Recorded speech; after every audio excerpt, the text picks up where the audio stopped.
আসসালামু আলাইকুম। কেমন আছেন আপনারা সবাই? আশা করি যে যেখানে আছেন সুস্থ আছেন, ভালো আছেন।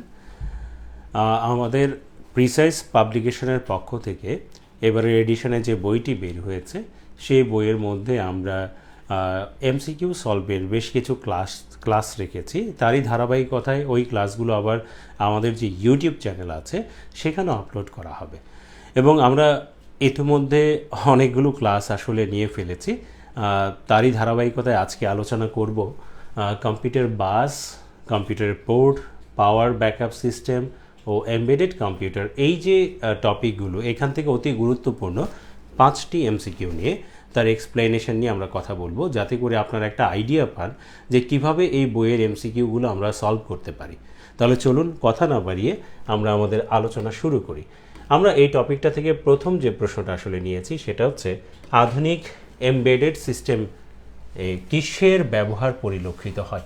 প্রথম কথা হলো আগে এটা জানতে হবে এমবেডেড সিস্টেম বা এমবেডেড কম্পিউটার বলতে আসলে কি বোঝানো হয়।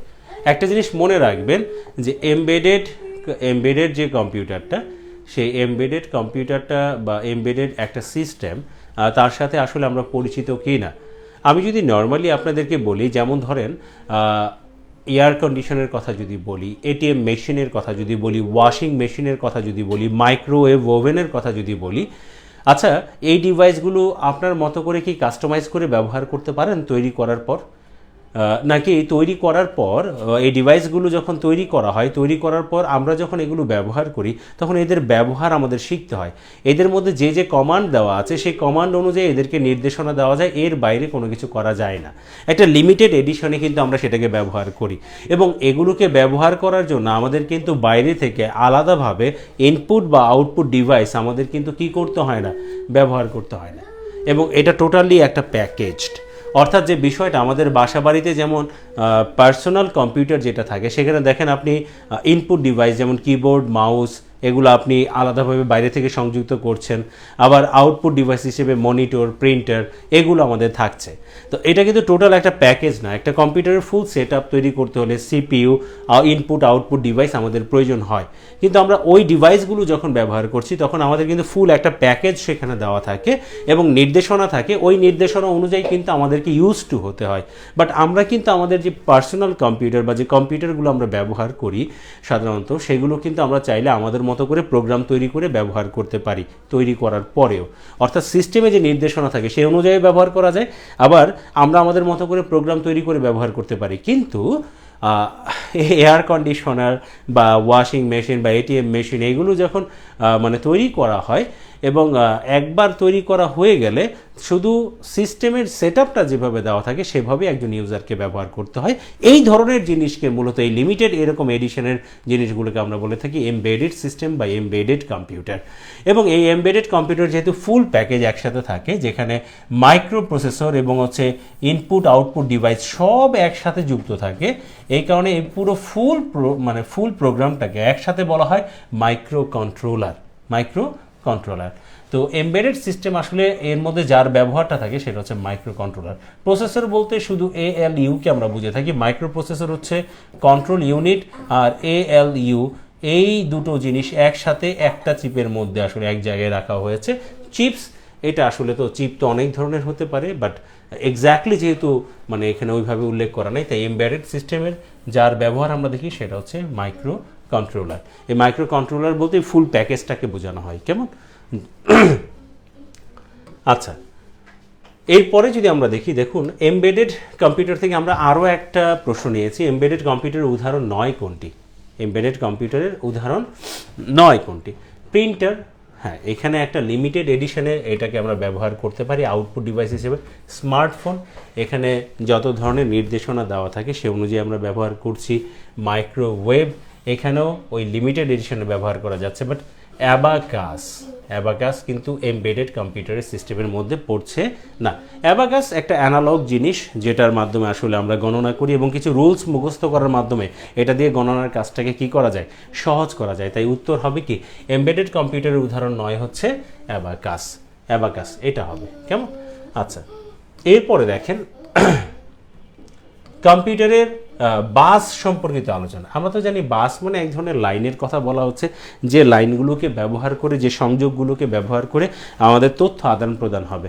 তো এই যে কম্পিউটারের বেশ কয়েক ধরনের বাস আছে, তবে এর মধ্যে বেশ কিছু প্রযুক্তি উন্নয়নের প্রভাবে আমাদের কিছু বাসের ব্যবহার আগের মতো আর নাই, সেগুলো কিন্তু আপডেট হয়েছে। ঠিক আছে, এরকমই একটা বাস হচ্ছে ইনপুট রিডার বাস। অর্থাৎ যে বিষয়টা আসলে কম্পিউটারের প্রাথমিক অবস্থায় যখন ছিল, সেই সময় আমরা ইনপুট রিডার বাসগুলো ব্যবহার করতাম, কিন্তু বর্তমানে আসলে এর ব্যবহারটা নাই। এখন আসলে অনেকটাই চেঞ্জ এসেছে, যার কারণে ইনপুট রিডার বাসের ব্যবহারটা নেই, but address bus, data bus, control bus এর ব্যবহারগুলো আছে, বাট ওইটার ব্যবহারটা এখন আর হয় না। 38তম বিসিএসই কিন্তু এসেছে।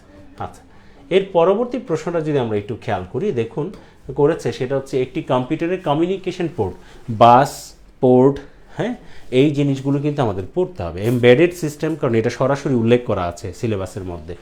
তো কমিউনিকেশন পোর্ট এর আসলে ধরন হতে পারে serial port, parallel port. Serial পোর্টের সাথে ধরেন মানে আসলে পোর্টের মাধ্যমে আমরা বাহ্যিক কোনো ডিভাইসের সাথে আসলে তথ্য আদান প্রদানের জন্য আসলে আমরা কি করি, সংযোগ স্থাপন করি পোর্টের মাধ্যমে। তো কমিউনিকেশন পোর্ট এটার ধরন প্রধানত দুইটা, সিরিয়াল এবং হচ্ছে প্যারালাল, কিন্তু বর্তমানে এই আরও আধুনিক হয়েছে। আসলে বেশ কিছু ধরনের পোর্ট আমরা দেখতে পাই, আসলে এইচডিএমআই, ইউএসবি, দ্রুত গতিসম্পন্ন পোর্ট। তো এখন এই যে প্রিন্টার কিন্তু প্যারালাল পোর্টের সাথে সংযুক্ত থাকে, মডেম, এই জিনিসগুলো আসলে সিরিয়াল পোর্টের সাথে সংযুক্ত থাকে। তো এখন কমিউনিকেশন পোর্টে এখানে আসলে সঠিকভাবে উল্লেখ করা নাই, কমিউনিকেশনের পোর্টের কোন ধরনের এই বিষয়টা কিন্তু উল্লেখ করা নাই। তাই সার্বিকভাবে সিডি রোমের জন্য তো আলাদা ড্রাইভ থাকে, নান অফ দিস এটাও নেওয়া যাচ্ছে না। প্রিন্টার অর মডেম, এটা হচ্ছে প্যারালাল, ওইটা হচ্ছে কি সিরিয়াল।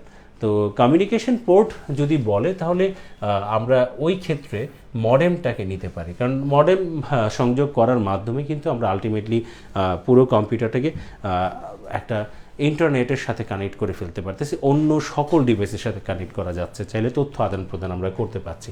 প্রিন্টারের মাধ্যমে শুধু একটা পোর্টের মাধ্যমে, মানে একটা ডিভাইসের মাধ্যমে আমরা করতে পারছি, বাট মডেমের মাধ্যমে আরও এলাবোরেট ওয়েতে আমরা কি করতে পারি, যোগাযোগ স্থাপন করতে পারি। যদিও কমিউনিকেশন পোর্টের সাথে অন্তর্ভুক্ত কিন্তু প্রিন্টার এবং মডেম, ঠিক আছে, দুটোই।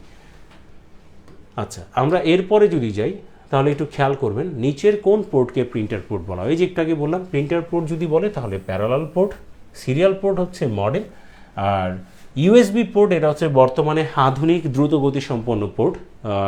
আমরা ইউএসবি 2.0 এবং হচ্ছে পরবর্তীতে 3.0 ব্যবহার করছি। আর মনিটর পোর্ট বা বিজিএ পোর্ট এটা আলাদাভাবে আসলে আমরা বলে থাকি, বাট প্রিন্টার পোর্ট বলে সেটা হচ্ছে প্যারালাল পোর্ট।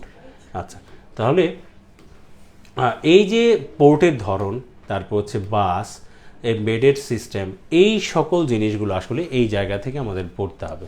কেমন? আপনারা এই জিনিসগুলো সম্পর্কে বেসিক ধারণা নিয়ে তারপর আপনারা এই জিনিসগুলোকে সমাধান করার চেষ্টা করবেন। কেমন? আপনাদের কোনো সমস্যা বা পড়তে গিয়ে কোন জায়গাটায় অসুবিধা হচ্ছে, সেই সকল বিষয় যদি আপনারা আমাদেরকে একটু জানান, তাহলে আমরা ওই সকল বিষয়ের উপর ভিডিও দেওয়ার চেষ্টা করব, লাইভ ক্লাস নেওয়ার চেষ্টা করব, এবং আপনাদের জন্যই আসলে আমাদের এই সকল আয়োজন, যেন আপনাদের পড়ার বিষয়টা আরও অনেক বেশি সহজতর হয়। তাহলে ভালো থাকবেন সবাই, আজকে এখানেই রাখছি। আসসালামু আলাইকুম।